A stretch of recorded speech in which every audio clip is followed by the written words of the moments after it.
This is day 6 of the 2008 Idlewild Bible School. Our second period teacher is Brother Anthony Whitehorn. His general topic is A Life Worth Living. Today's topic is And in Conclusion. Brother Anthony. Well, good morning, everybody. Good morning. Great. Well, that's it then, isn't it? The cards have gone back in the box. The whistle's blown. Idlewild Bible School has finished. That's it. And it's very much like our lives, as I said on the very first day. All made up of little bits, but they all come to an end. And it's disappointing. We can't relive it. It's happened. I said at the very beginning that it was going to be quite difficult to follow some of the things that I said, because the reason being is that I'm working on a process. Unlike, I know that Jim is looking at a book itself and working through. I know he's got to about the 3rd verse of chapter 1 by now. But he's working through a book, and it's easier to follow that. And it's easier to follow perhaps the life of somebody as you go through all the things that happen. But I said it's going to be hard because I'm following a process. What I didn't realise was going to be difficult was you don't understand English. That's made it really, really hard here. Nonetheless, at least you'll go away and if you remember nothing else, you'll know that catching a crab is actually a rowing expression. And you might forget everything else, but you'll remember some of the English expressions. So, hey, there you go. So what are we going to think then? Let's just think about that process. Because I believe that's how God works. God works in a plan. He doesn't work in isolation. I'm going to use that as perhaps a strange example. This is a summary of the feasts. There are in total 7 feasts. And when you start to have a look at them, they're really quite interesting. As you can see there, there's a cluster. There's a cluster at the beginning, which is around March time, of unleavened bread, Passover and first fruits.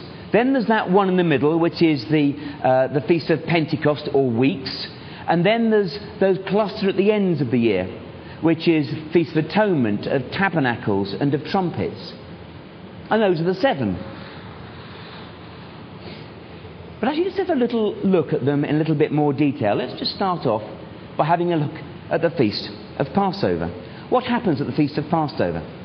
At the Feast of Passover, they take the firstborn lamb and they kill it. They eat parsley and lettuce, symbolising hyssop, which of course was daubed on the doorpost, but was also handed across to Jesus on the cross. There are 3 loaves which are taken, and when we think of 3 and we think of the crucifixion, interestingly enough, it is always the middle loaf which is taken first.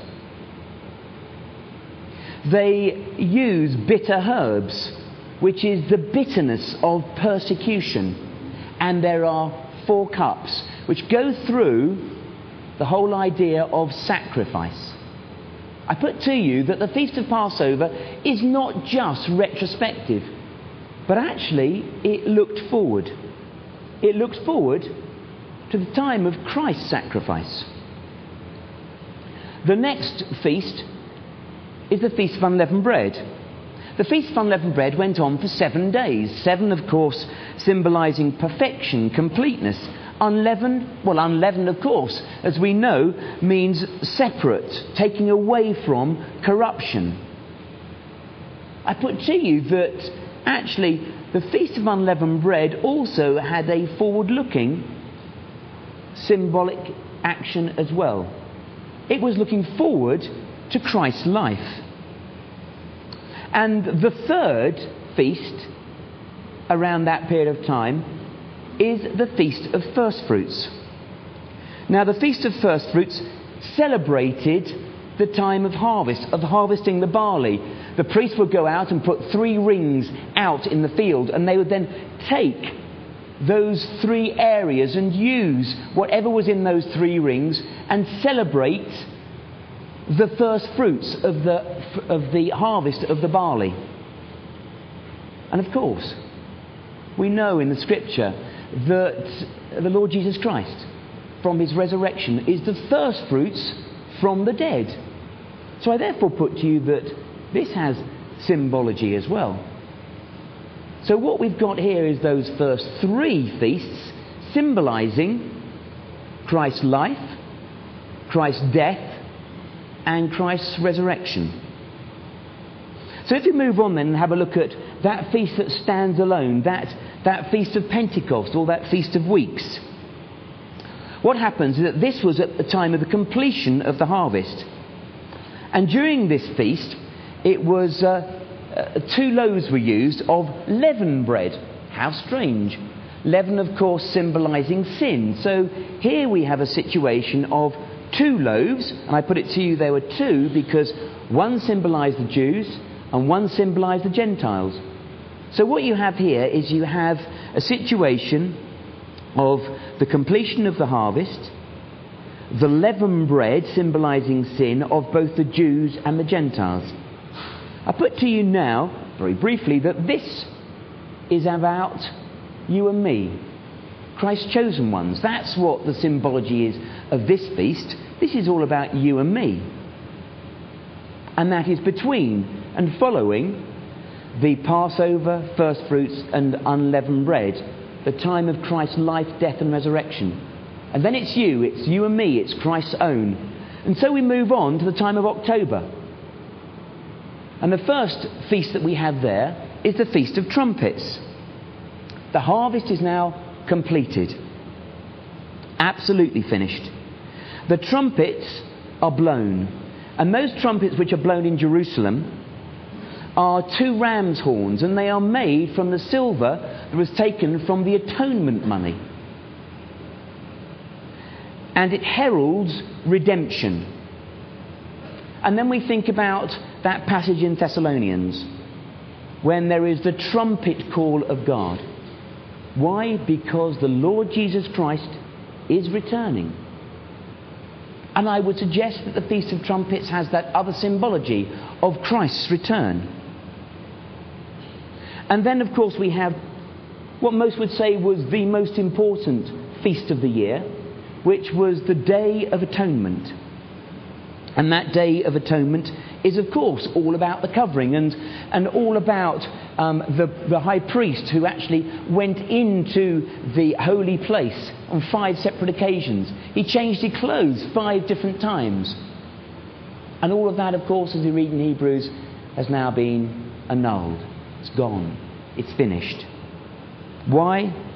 Because the ultimate day of covering is now upon us, when corruptible puts on incorruptible. That's the ultimate day of atonement, of Christ's covering for you and for me. And then the final feast. The final feast is the Feast of Tabernacles, of Booths. And that was the time when originally the children of Israel would take pines, they would take olives, they would take palms, willows and myrtle, and they would build these little booths, and they would live in them for a whole week. And this is 7 days. Perfection. Completion. And this is a time of a perfect dwelling place. This is the time of Christ's kingdom. So what's the point of me telling you all that? What was the purpose of me going through all that? How many times have I looked at each of these feasts individually? So many. How many times do we understand and appreciate that this is part of a process, of a plan, of a big picture? And I would suggest that that's how it fits in. The feasts actually are just like our lives. The past, which was Christ's life, today, which is our life, and the future, which is our future life in the kingdom. It's a process. And that's what I've tried to be going through this week. But all of this fits in. Our lives on their own, in isolation, actually are a bit meaningless. They have greater meaning when we understand the process, the plan, just like it is with the feasts. It gives a greater breadth, a greater understanding to it. You see, Job wrote these words. He said this, "My days are swifter than a weaver's shuttle, and they come to an end without hope. I despise my life. I would not live forever. Let me alone. My days have no meaning." Our situation in isolation is meaningless. Why? Because the cards go back in the box. That's it. It's finished. But when it's part of the process, when it's part of the whole plan, our life all of a sudden becomes dynamic, becomes completely meaningful. Our lives are the Feast of Pentecost. There it is in the middle. We look back at Christ's life, his death and his resurrection. And it is because of that that it gives meaning to our lives today and enables us to look forward to those feasts of trumpets, of atonement and of booths. The time of the kingdom. And so that's why our lives have significance. So, brothers and sisters, when we leave here today, I'm going to ask you that question. How has this week changed your life? Has it been good fun? Yeah, it's been great fun. But is that all? You know, has it just been a holiday? Because I'll tell you what, you could have gone to Las Vegas, but you didn't, you came here. So, what's the difference? You know, G.K. Chesterton, whom you might know, G.K. Chesterton was a Christian.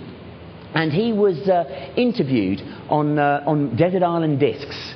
Now, Desert Island Discs, you may have heard of, is basically you put on Desert Island and you're asked, what music would you like to take with you? And then they go through and say, I'd like this song or this song. And you're also asked, what piece of luxury item would you like to take with you? Oh, I'd like to take this. And you're also asked, which book would you like to have with you? Now, when G.K. Chesterton was actually interviewed, and they said, what would you like to, what book would you like to have with you? It was obvious. The guy was a Christian. So obviously, he was obviously going to choose this, wasn't he? They said, so, Mr. Chesterton, what book would you like to take with you as you are on this desert island? And he thought for a while. And he said, I would like to take with me Thomas's Practical Shipbuilding.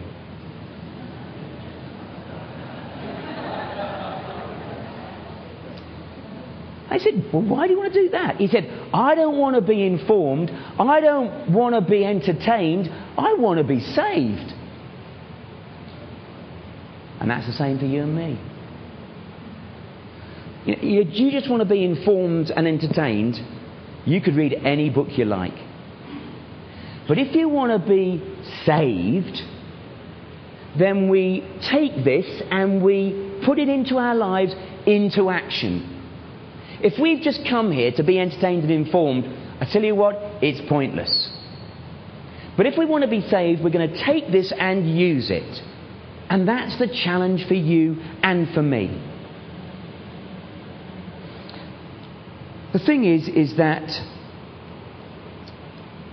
we are stewards. That's what we've recognised this week.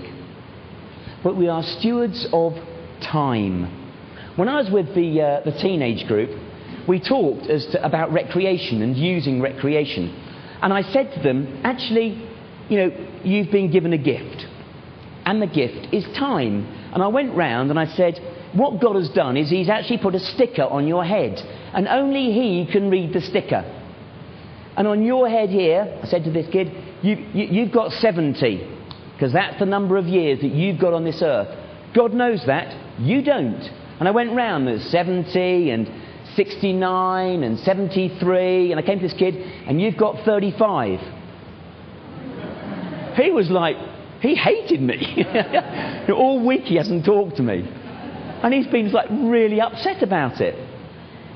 And that's it.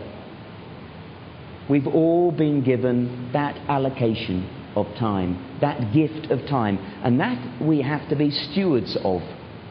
And as we said, our responsibility is to redeem it. It's one of those situations, isn't it, that it is gone. We can't get it back. It's happened. It's a perishable commodity. We have to use it. So, as we leave here, what are we going to do? How are we going to use what we've discovered from Maury, what we've discovered from Jim, what I've talked about, what we've discovered from our brothers and sisters? Because if we don't use it, it is pointless. You know, I was watching some of the little kiddies coming out of their class a couple of days ago. And what they had done is, I think it was Jonah and the whale, because they brought this thing out with them, which was it looked like a blue shoebox with a piece of paper coming out the top of it. I assumed that was the whale, and I watched one of the parents. This little kiddie came up really happy about it and said, "Look what I've done, Mummy." And Mummy took it and said, "That's lovely. What is it?" The little kiddie said, "Well, it's a whale from Jonah and the whale." And Mummy said, "Of course it is. Darling, it's fantastic." Do you know what?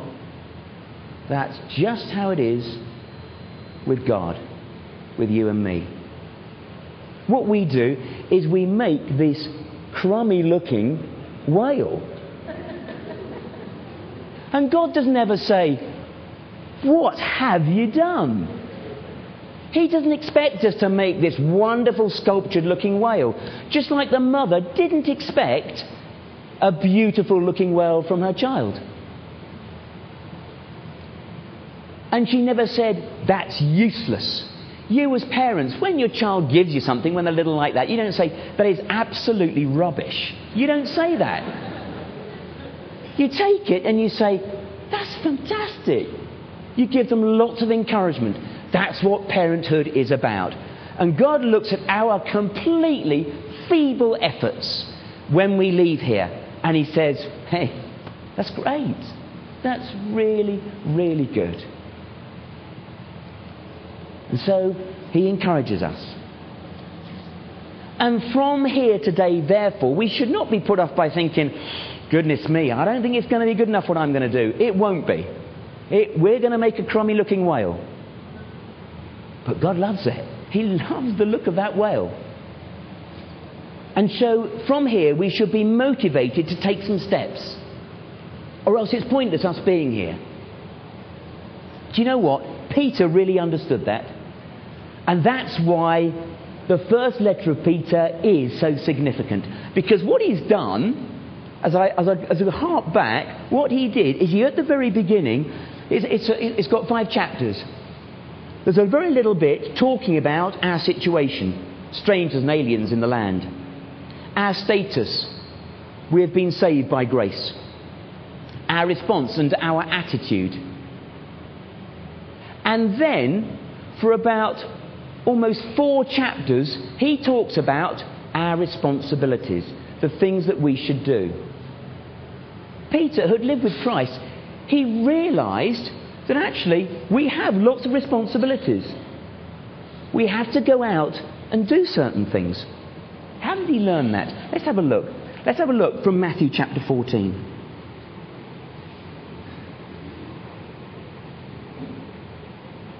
You know, it's a great blessing that we have the letter of Peter, which reflects his experiences in life with the Lord Jesus Christ.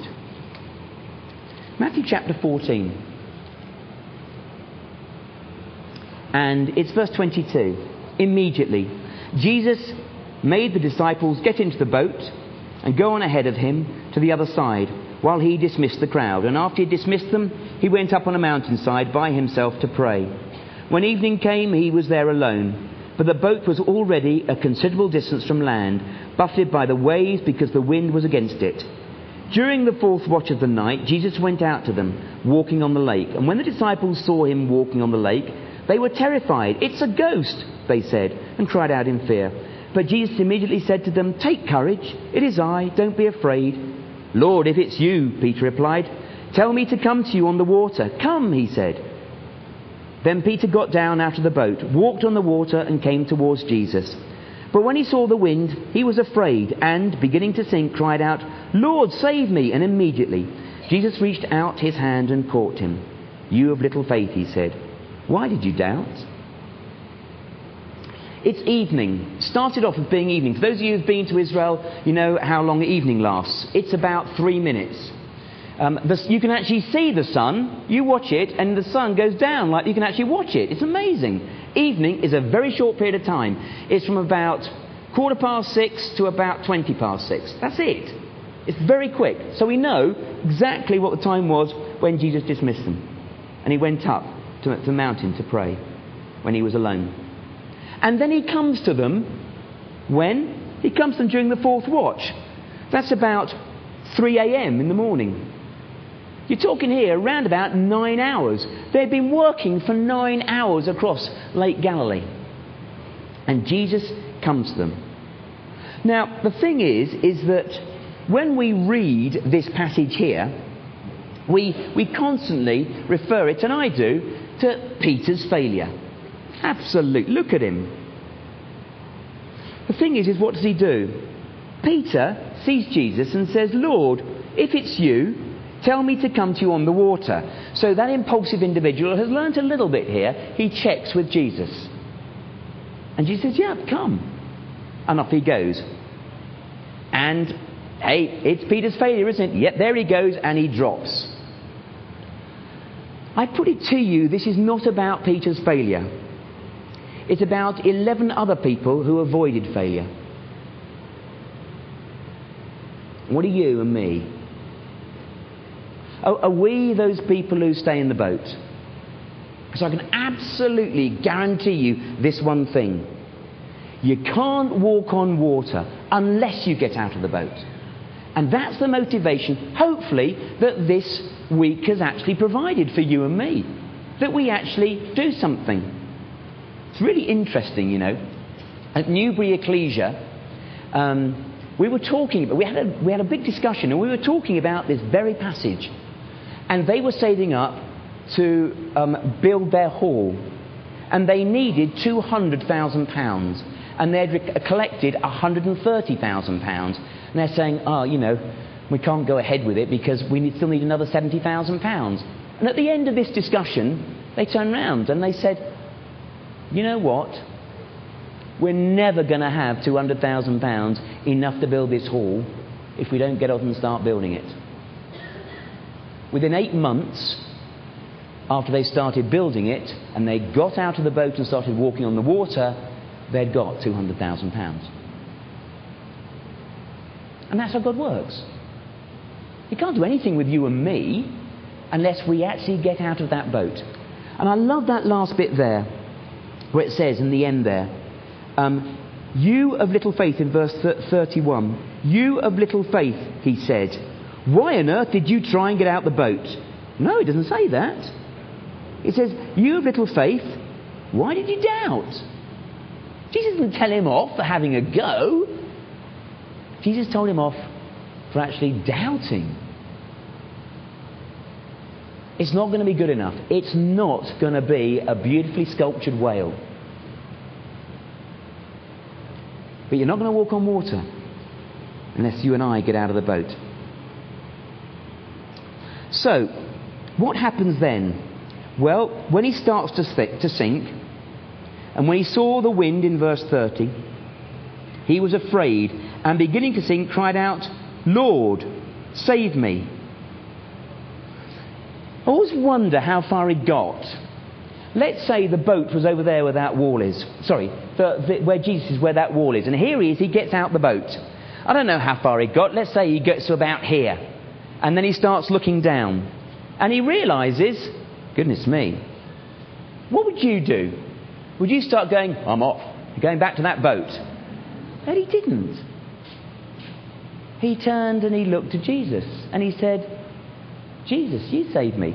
And isn't it great in verse 31 where it says, immediately, right there. Jesus didn't say, I'll wait until you get up to your neck, and then I'm going to save you. No, he didn't say that. It says, and immediately, Jesus was there. But he knew Jesus was going to be there, because he turned to him. And that's the issue. Do you know what? The Lord is a whole lot closer than you and I think. I don't know how many of you have ever been to the Vatican in Rome. If ever you are in Rome, go there. It's really interesting when you go inside the Vatican. There's a big, big queue, unless you are, like some of you here have told me, you can actually jump the queue, but you can get in there. When you get in there, into the Sistine Chapel, go into the Sistine Chapel and look up, and you will see the phrase, the ceiling, do you call it phrase? Okay, the ceiling painting, done by Michelangelo. And have a look at the one in the middle. The one in the middle is the very famous one. It's actually much smaller than you think. It's the one of creation, of God reaching, a man almost nonchalantly sitting there. And look at Adam supposedly just been created. Just have a look at it. And even if you don't ever go to the Vatican and into the Sistine Chapel, have a look at a picture of it, and you will see, actually, there's a gap. It's a very, very, very slight gap of God when he's stretching. It's almost like God is stretching every sinew, and there's man nonchalantly leaning back with his hand like that. And you can see that if man just lifted his finger, he would touch God. But there's a gap. It's a very small gap. And it's as if the Lord is closer than you think, and all you've got to do is just lift that finger. And he's there. And what does Jesus say? He says, I will never leave you. I will never, ever forsake you. He is always there for us, for you and me. So when we're trying something, it isn't going to go right. We're going to be sinking, but immediately Jesus will be there. The thing is that we forget that. I'll now tell you about another picture. This picture is actually a book. It's a book of pictures. It's a great book. I love it. It's called Where's Wally? Now, I love Where's Wally. I love Where's Wally because there are no words in it. And that suits me just fine. So it's a really interesting book. Because what you do, and some of you are thinking, never heard of it, what is he talking about? Let me explain. What you have to do is, it's like a crowd of people, and somewhere in there is Wally. Waldo. Oh dear. You've got it wrong, okay? Where's Waldo? It doesn't sound good, all right? Where's Waldo? Am I right? It is Waldo? Waldo, okay. Where's Waldo? You have to find Waldo. And does he look the same? He has glasses. He's got black and red red and white hoops. You're right, yeah. You've got to go and find him. Now we're on the same page. Right. So what you do is you open this big crowd. You look for Waldo. And you try and find him. And it takes hours. It's great fun. Let me tell you, I was actually in Turkey last year, and I saw, it didn't say either Waldo or Wally because it was written in Turkish, but I knew what it was. And actually I started to read it. Why? Because there was no words. You can do it in any language. It's a great book. The thing is, however, is that if Waldo had just appeared on every page, just there on his own, it would not have been a very popular book. It required the reader to go and find him, to look a little bit. And that's what we do in life. We have to just look for Jesus, because he's always there. It just requires you and me to go looking for him. The trouble is that we expect Jesus to appear on the road to Damascus. Actually, he appears on the road to Emmaus. He's there. We just sometimes don't recognize him. And Peter did. Peter, when he says to you and me, hey, husbands do this, wives do this, slaves do this, masters do this. When he's telling us to do all those things, he's saying, you're not on your own. The Lord is there with you. Turn, if you would, then to John chapter 21, because this is Peter realizing how great it is to be close to the Lord.